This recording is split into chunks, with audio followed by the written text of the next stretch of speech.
Clearly, the amount of capital sloshing around and the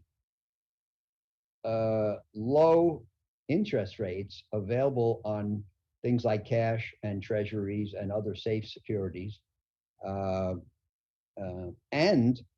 the fact that the world looks like a safe place because of how good a job the Fed and Treasury did in fighting the crisis. For all these reasons, I think asset prices are high, and the investment interest rates have a very, very strong effect on asset prices. In short, I'm not going to go through the details. I've written about it in memos in the last 2 years, but the lower interest rates are, the higher asset prices are. And since we have the lowest interest rates in our history now, we should have the highest asset prices in our history. And we have high prices, and in some areas they are the highest ever.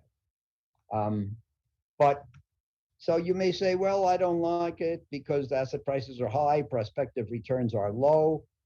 This is unappealing. The question is, okay, what are you going to do with your money? The money has to be someplace. You know, it can't just disappear into the cloud. So everybody who has some money has to put it someplace. And the question is, will they put it, where can they put it today? And they can put it into cash, but are you happy in this country earning zero? Most people are not. So most people want to earn a positive return. Institutions, by the way, need positive returns to make their business work, insurance companies, endowments, pension funds, and so forth.